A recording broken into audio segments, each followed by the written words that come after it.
I started my journey from Pakistan. I come to Turkey, from Turkey to Bulgaria by walk, crossing the borders.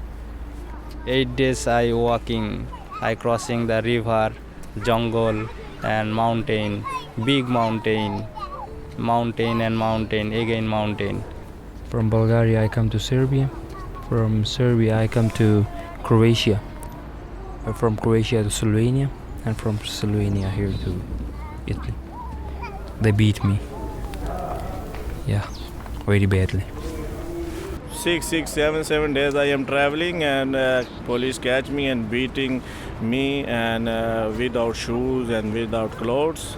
We survived 45 days without anything.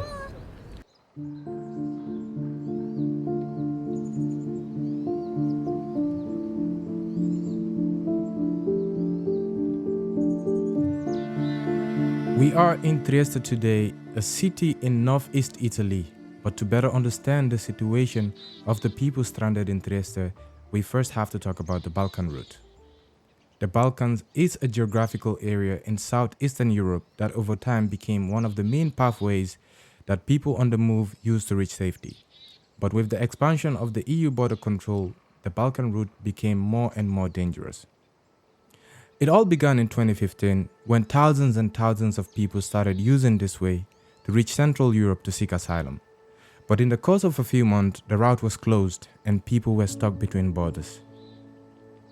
The Balkan Route starts in Turkey to the east of the EU borders. From there it goes on to Greece or Bulgaria, and through Macedonia, Serbia, Bosnia, and then Croatia and Slovenia all the way to Austria or Italy. Trieste is one of the points where this route ends. High mountains, large rivers, and police violence makes the Balkan Route a very dangerous crossing. And nobody would cross the Balkans if it was not absolutely necessary. I'm your host Mohamed Bah, and this is the City Rights Radio.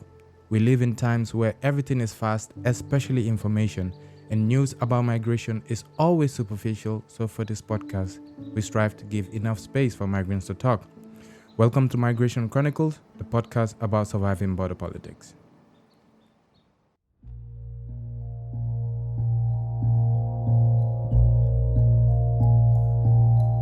Most of the people who cross the Balkan route and make it to Trieste come from the Middle East and South Asia, where they do not feel safe. Wars, ethnic or religious conflicts, political instability, but also poverty, drought, or floods are among contributing factors that make people leave their homes. Otherwise, why walk in a dark forest for weeks, surviving on rainwater and no food? Or risk being tortured and beaten by the police? Gianandrea Franchi is a civil society activist and founder of Lina Dombra, which is an organization of volunteers providing food and healthcare for refugees and migrants in Trieste. Every evening in the central square of the city, asylum seekers gather to socialize and get a warm meal. Here we had an interesting talk with Gianandrea about the reasons pushing people to migrate. E che è un fenomeno migratorio particolare, come ho detto, quindi queste sono migrazioni di profughi proprio che fuggono da territori in cui non è possibile fare una vita normale. Precisely, it's a migration of refugees who flee from territories where it's not possible to live a normal life. For reasons that are due, on the one hand, to the remnants of colonialism that has devastated everything, as far as we are concerned, from Africa to Bangladesh.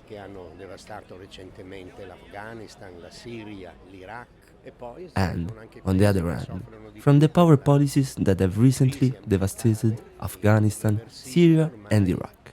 Then, there are also the countries that suffer the most from the irreversible environmental crisis now, and therefore, these migrations are a fundamental sign that the state of the world has passed precisely the disasters of colonialism and of exploitation. The square is a place of sharing food, knowledge, and stories. Here we met with Noman. Noman is from Kashmir. He's a very tall and kind man who helps organize food distributions in the square, and he also helps others. For Noman, family is a source of strength. miss you, my family. I am married. My son is 5 years. His name is Isa. Every time who call me, Baba, where are you? But I'm told I am here. Inshallah, I come back and who very miss me who are little and I am come here is very difficult. But my children future. My all dream is broke, but I think my children as next future is good. I am come here. I am hard work. Noman had to leave, and like many other people on the square, fleeing their country was a matter of life and death. I am from Kashmir in border area. All people Kashmiri wanted freedom. India always killing this Kashmiri people. Agencies catch my many friends. Go my home and talk where is Noman. But my mother told you go in other countries. You are not secure here. Then I start my journey. Leaving his home and family behind, Noman had to travel for thousands of miles westwards. Like most migrants, he did not think of going to Europe. At first, many traveled to neighboring countries where they hoped to find safety. I am come to first time in Pakistan, but I see I am not secure here. For Pakistan to come to Iran, but then I am very struggle and come to in Turkey. But I am not secure in Turkey. Turkey police, every people illegal see and catch and go to in deport in Kashmir and Pakistan. I am decided I am come in Europe.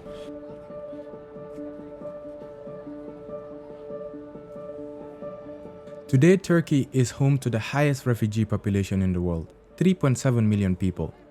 In proportion with its size, the European Union has only half the number of refugees.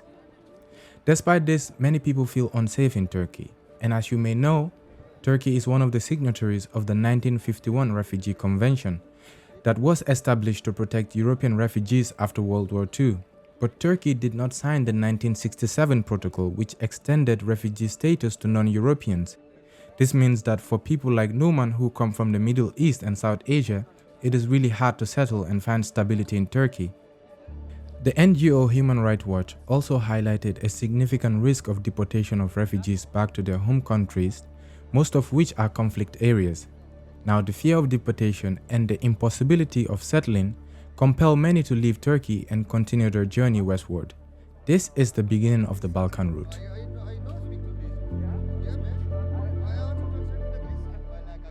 Like Noman, Kabir is another survivor that we met in Trieste. He had to leave his country, Pakistan, where political violence, human rights abuses, and environmental disasters are making people flee. Kabir is a law student and a nice guy that is very passionate about justice. First of all, I will say that I was not coming here because I was in Turkey. I was working there, and the Turkey stopped deporting the refugees. So that's why I came here. If I go back to my country, so I have a very critical problem right there. It's up to my life. So I was curious to go back. So that's why I came here. But I have no option. I started my journey from Pakistan. I come to Turkey. From Turkey to Bulgaria by walk, crossing the borders. From Bulgaria I come to Serbia. From Serbia I come to Croatia. From Croatia to Slovenia. And from Slovenia here to Italy. All of this by walking. It take 45 days. Noman and Kabir did not know each other, but they followed a similar path from Turkey to Trieste. With countries both within and outside the EU, going through the Balkan route means crossing many dangerous borders. With every border, there is a risk of facing police brutality, that is being beaten, tortured, or forcibly sent back, and in worst-case scenarios, death. For context, crossing the border is referred to as the game, and sometimes most have to make dozens of attempts before managing to reach the other side. 6 more I am this journey, but 7 games I am successful. I'm 17 days I am traveling in forest and everything. My bag is finished, my food. and I see like this trees, leaves. I am eating and water. But I am come to Greece, and my 17 days I am traveling, and my feet is broken here like this, in very trouble. And 1 week I am in bed and not go to doctor. I go to doctor and now have documents who catch me and push back in Turkey. 20 days I am traveling, and then I am come to Albania. Then I am traveling to Montenegro. Then I to Bosnia. When you come on these ways, you have two ways: die or come to Europe. A lot of people died in this way. I have seen the skeleton, the skull of human. I have seen on my own eyes. The Bulgaria jungle, near with Sofia. The Bulgarian police, yeah, they beat me. Yeah, very badly. Because we were crossing the border, so that's why he beat me very. Yeah, he kicked me on my neck, on my chest. So when he kicked me, my breath was stopped. Did you go to the hospital after, or did you? No, because I don't have the papers. They deport me back to the Turkey, and in Turkey I don't have also documents, so I can't go to the hospital.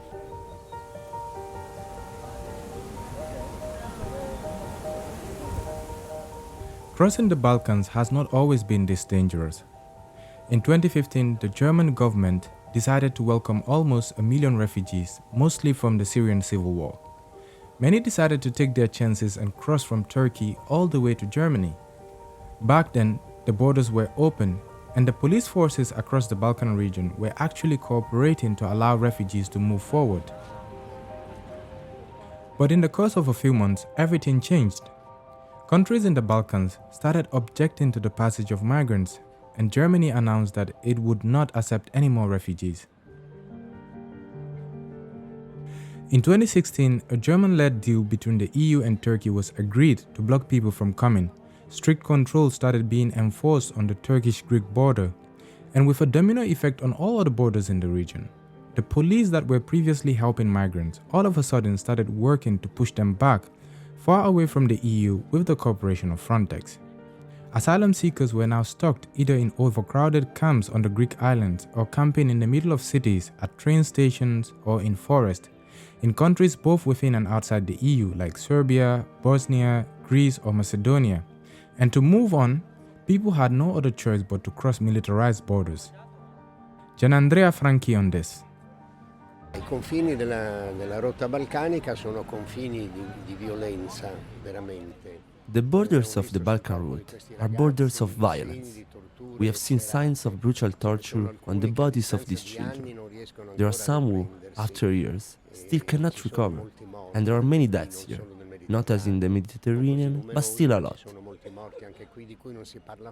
These deaths are not talked about at all, and the exact number are not known, because no one communicates it and no one can ascertain the exact numbers. And we have had experiences with the Croatian police in particular. We have seen the signs of torture and humiliation on the bodies of these children. Painting a red cross on the heads of people with a Muslim background is a profound humiliation to them. Theft, cell-phone breakage, even stripping them naked and sending them back across the border in their underwear are all forms of humiliation aimed at nullifying their dignity.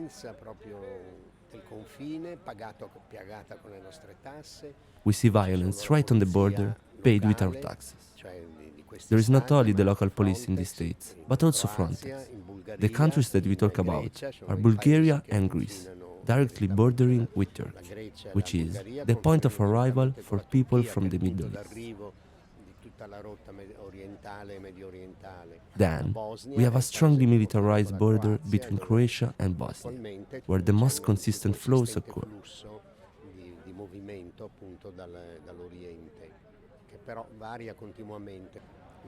Although this varies continuously, the situation changes all the time. There was a period where Croatia made it easier to allow people to move on to Slovenia, but then it reverted to violent methods. Currently, the Croatian border is a difficult one to cross.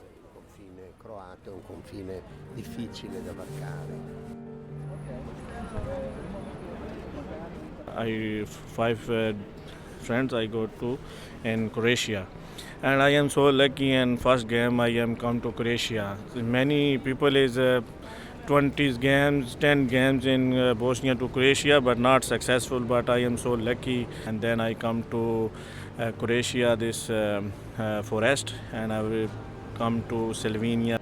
Despite the recent entrance of Croatia in the Schengen area in 2023, it is still considered by many as one of the most dangerous borders to cross. But this does not stop people from traveling in Trieste. We met Francesco, a doctor with a human rights organization. My personal perspective is, first of all, they are humans, okay, and this is the most important thing. And if you work with people, but in any case, I would say, is a duty of all of us. First of all, you have to understand people instead of judge people. And I think that everybody can understand that if you travel for 6,000 kilometers in this way, walking, asking for a lift or whatever, you must have a very good reason. It's not something that you do just to piss off European people. It's something that you do because you have a very tragic situation behind you have a big burden on you. Okay. My personal view is that migration, the phenomenon of migration, is a worldwide phenomenon.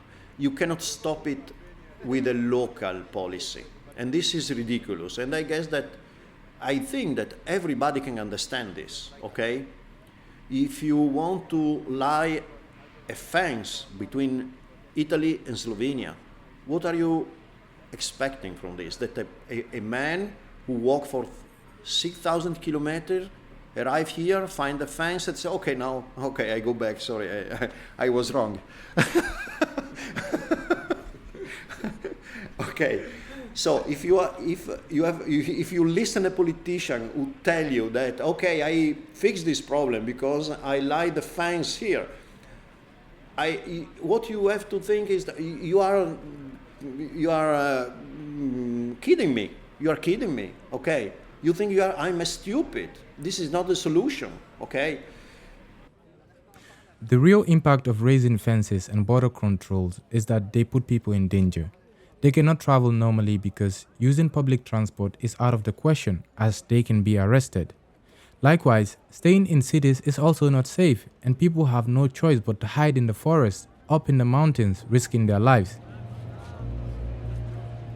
Due to the fear of being caught by the police, migrants across the Balkan route resort to the costly and non-reliable services of human smugglers. Some take them across the border by car, and others just show them the way through the forest.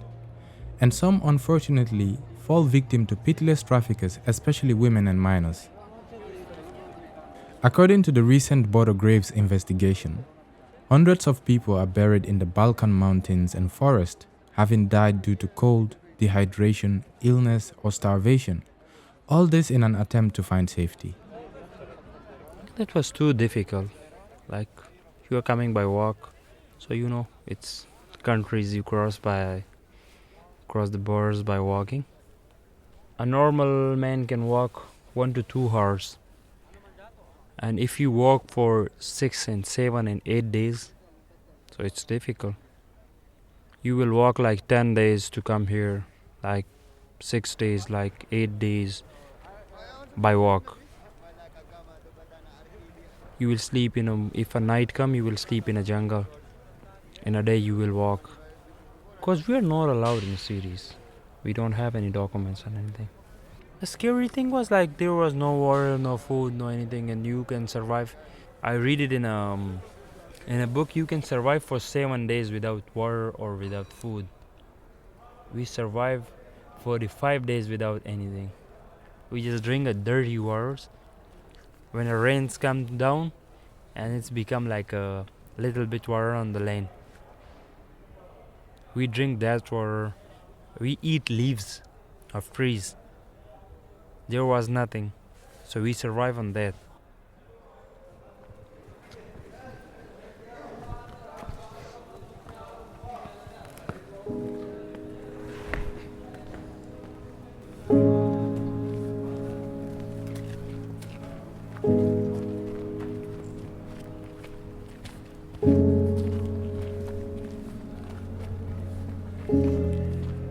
I come to Croatia, this forest, and I will come to Slovenia border. And you know, this Slovenia is Croatia border is near and forest and a border area, and you little time come to Italia. Then I am five friends traveling, and one day I am come here in Trieste in hill and mountain, and come to here. I see in location is finished and come to Italy and see in one board and see right Italia. All friends is happy. All friends' dream is complete.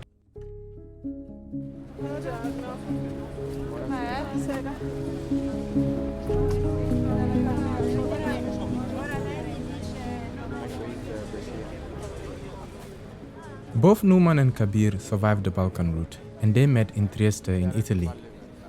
For context, Trieste is a border town with a very particular geography. If you look at the map, the city is caught in between the sea and the mountains. Right after the mountains, the border with Slovenia marks the end of the Balkan route. Survivors from the Balkan route arrive in Trieste every day. They include men, women, families, and unaccompanied minors, and most of them suffer from multiple physical and psychological traumas. It takes 20 days in the wood, and so we had a lot of wounds in the legs, many infections, gastroenteritis because they drank water from puddles and things like this. The last part of the journey was very difficult and very demanding. And what we noticed was that the migrants, especially the minors, are healthy people, and their medical issues are due to the travel. Okay. The main problem is the violence that they receive during the journey, during their attempt to cross the border, because the police, in many cases, push them back, but in a very violent way. Some of them are beaten by police in a very hard way, and finally they laugh on it and they say, okay, now is over. Now, some of them are desperate, even because we saw that in some cases police is very cruel. I mean, it's not only to push back, but is something which is much worse, I mean. And some of them are victims of criminal organizations, and this is another different, very big issue. Some of them are kidnapped for ransom, okay? And we saw the footage that the kidnappers made to ask money to the families with a knife at the throat, or some of them cut on their arms because they give us the money, otherwise we go ahead with this kind of torture, okay? And they tell us about fathers killed in front of their eyes, or houses set fire to their houses, and things which are really terrible. And then they start the journey, they are beaten by police during the journey, and then they are here in Italy, and they realize that things are not as they expected, because they have to wait months to get their papers, and they can get the status of asylum. After this very long and traumatic journey, Many people hope to find safety in Trieste. The problem, however, don't finish there. Like many other travel stories, in Malta, for example, where surviving the sea doesn't necessarily guarantee safety. In Trieste, the municipality does not provide enough shelter and facilities for asylum seekers, and many end up being homeless. When we visited the city in winter, there were around 170 homeless asylum seekers, but in the summer, there can be up to 500 people. Without protection, asylum seekers in Trieste fall victim to attacks and their belongings are taken from them. The very little belongings they're crossed with, including phones that they use to call their families, and some even get injured during these attacks. On the first day that we got there, the guys told us about someone who had been attacked the previous night. We are in a very dangerous place. Yesterday, my one friend, they cut his hand on knife. Some people come and they cut his hand. They want to take his phone and money. They tell him they were a thief. People coming, black marks, 4 or 5 have knife. Sleeping time is coming, that guys, and coming to give me your mobile and money, all everything. If you not give, I kill you. One people here injured. Already Today, is, take police and ambulance. It's not a one or two incidents. It's like a dozen of incidents happening here. 1 week ago also there was a fight, so we are in a great fear here. And when they go to the police said that you should show his face to us. In the dark, we don't know the face of that people. So if we sleep here, we are scary in the night. We didn't sleep. Police, already calling. Go it's coming police station, ambulance. but don't respond. But I don't know why not action. Police, I think they fail to protect on us. Authority doesn't take any action. Luckily we are alive here. I don't feel safe this place. Somebody want to come in Italy and they want to feel safe. It's not a safe. Yesterday we came, we sitting here, but too much mafia. They put a knife, what, we don't know. We scared because we don't know the situation. It's not a safe place for me. I don't know for others, but for me, I don't feel safe. And I suddenly make a plan to move on. I'm going last train, because if I take last train, Milano, they will take us up to morning. And after we'll think, because I don't feel safe here in Trieste. The police know about the attacks on asylum seekers, but they don't do enough to protect them. We wrote and called the city's police to discuss this issue, but they did not answer our questions. We also contacted the municipality and they told us that the matter was in the hands of the Ministry of Internal Affairs. Now, the reason why the authorities don't want to answer our questions is still unknown. But such an attitude to ignore asylum seekers as if they didn't exist is not something new. Otherwise, how would it be possible that since 2015, migrants have no other choice but staying homeless for months? Gianandrea Franchi on this. Trieste è una storia particolare, il rapporto con il confine. Trieste has a unique history, where the relationship with the border and the people who came seeking asylum in Italy has always been difficult and problematic. Ma il principale ostacolo è stato l'indifferenza. The main problem is indifference, from the mayor to the president of the region and even the ordinary citizens. Everyone turned their heads to the other way. No one took care of the majority of these asylum seekers, about 70% of whom were in transit and did not want to be identified or apply for asylum in Trieste, but wanted to go elsewhere, generally to Northern Europe. Queste persone, quindi entrati illegalmente e rimaste anche illegalmente sul territorio italiano. These people, who entered illegally and remained illegally on the Italian territory, were deprived of everything and often in dire situations, and in some cases, life-threatening physical conditions. No one cared about their survival, because the police and the police headquarters had the attitude of pretending to not see them, knowing that they would eventually leave the country, making them one less problem.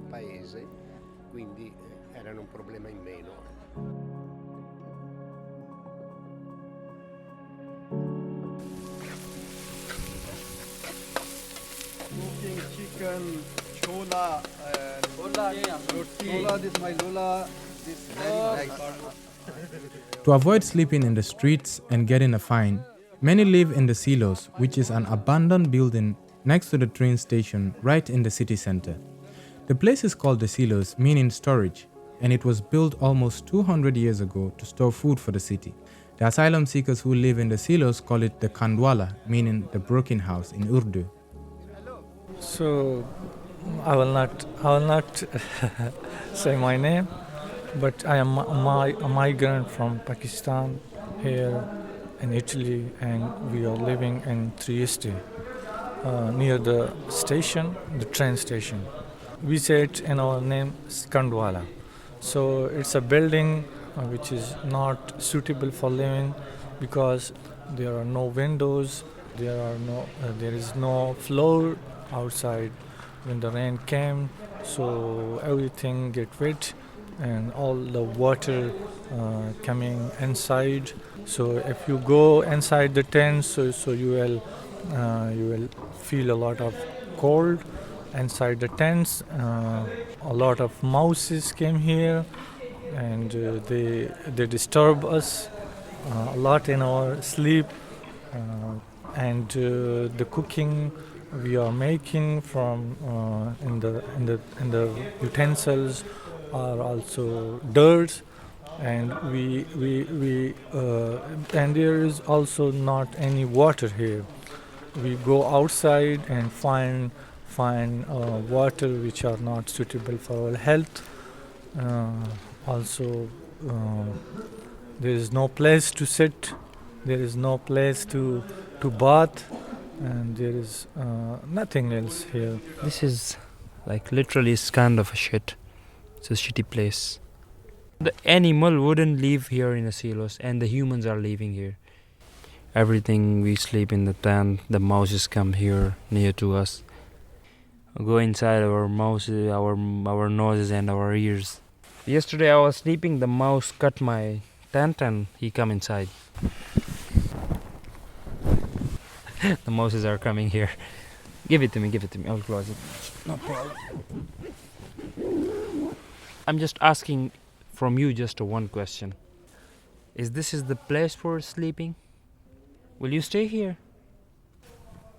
Will anyone of European Union, anyone will come here and he will stay here for one night with us? If he stay here with us just for one night, if he don't run away, so then we can stay here. It's okay. We will stay here. I'm saying to the all European Union, like, they should come here. They should look to our situation. They should visit here. We are helpless now. We need your help. There's a lot of people which are very intelligent, which can do anything better for Europe Union, and they're spoiling your life here. This time we are helpless. We also need a chance. We also need a bright future. We also deserve this. Despite their living conditions, the people in the silos were always smiling and welcoming to us. Most of us migrants come from places where hospitality is a central part of our culture, and it would be a disgrace to treat a guest badly. But hospitality is not the other way around, and refugees in Trieste feel that they are not welcome. The media and politicians play a huge role in this by portraying migrants as criminal or invaders who are taking over jobs and occupying houses. But the reality is different. So who are the migrants? Migrants are those who are avoiding the situation, the corruption, the war, the fighting. We are trying to avoid corruption. We are trying to avoid fighting. We are trying to avoid to not exploited by our government. We are trying to avoid those things, and we came here, and we are like you. We are like a human being. We are not animals, and we are not even a criminal minded. They are considering me a criminal. They are trying to stand away from me. They are trying to walk away from me, and they even can't. They are trying to avoid any talking to me, any discussion to me. So I'm not. I'm a human. I'm a human like them, and I'm feeling like them. Those who are criminals minded will not avoid those things. They will be happy in that situation. They will feel better. They can make money there. They can make a bright future there, because corruption is a thing, is a situation for them. Fighting is situation for them. So those who are criminal will not fly from their countries. Why they will fly? Because they are criminal minded. So why they will fly from there?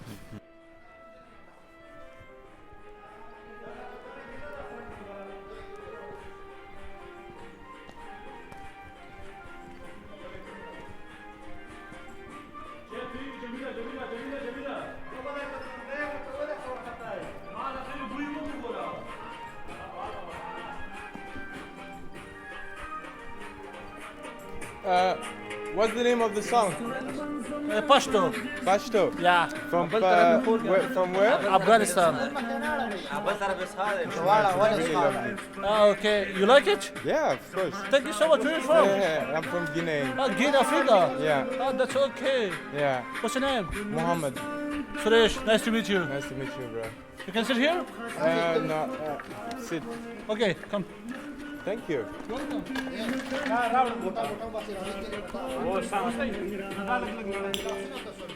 Because I don't eating now, I eating because I make this one. Yeah, you made this? Yeah. What's the name of the dish?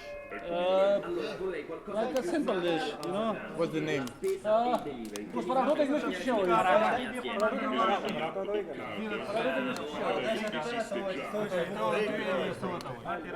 I can give respect to your culture, to your values, to your everything, and the society.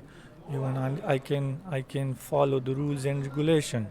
I will try to follow every rules and regulation here. In return, I need a living thing. I need a living here. I need to be treated me like a human being. I'm not here to do anything illegal. You might see this. Sea is like 200 meters distance from here, and highly wind pressure. It's not a wind, it's a cold wind from sea. It's directly hit into our tent.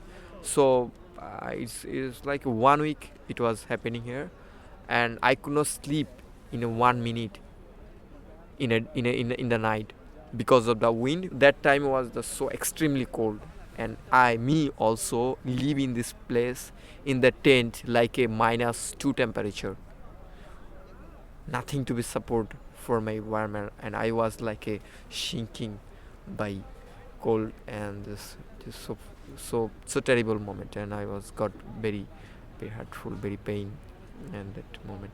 Now weather become a little bit good, wind not coming here so highly, so it's not right now. Weather is little bit okay, but in the night, like after 1 a.m. 2 p.m. temperature going down to 2-3, so it's so tough for us to living here in this temperature, in the cold temperature, in the cold wind. So it's too much difficult. To survive in these conditions, people must resort only to their inner strength. Mohamed Tashrif from Bangladesh had been living in the silos for months. He showed us pictures of his hometown. There it is always warm, unlike in Trieste, he says, and Mohamed is a motivational speaker. Best motivation is the self-motivation, and there is no motivation work.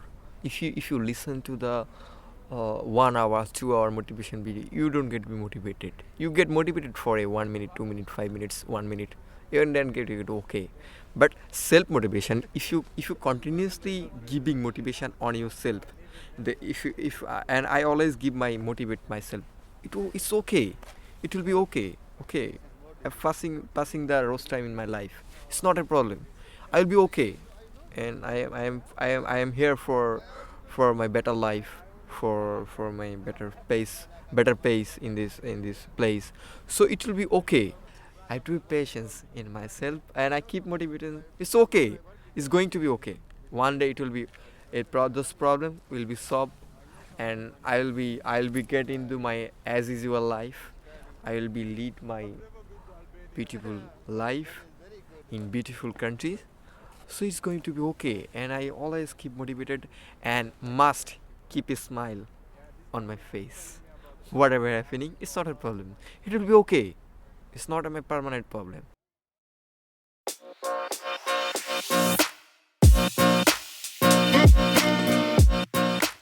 This is Migration Chronicles, your window into the human cost of border politics. We explore the stories of those who endure violence, detention, and endless waiting for recognition. We are the illegalized people, migrants and refugees, asylum seekers. The media and politicians spin narrative about us but rarely listen to our voices. Thank you for listening and for seeking the truth beyond the dehumanizing headlines. In the next episode, we will delve deeper into the reasons why asylum seekers in Trieste are forced to live in this situation. I'm your host Mohamed Bah, and this is the City Rights Radio. The Migration Chronicles series was written and co-directed by Riccardo Biggi with the editorial supervision by Osama al Sayad and brought to you by Here to Support and Display Europe. What is your favorite Italian word so far? Mamma mia. I copied Babba Via.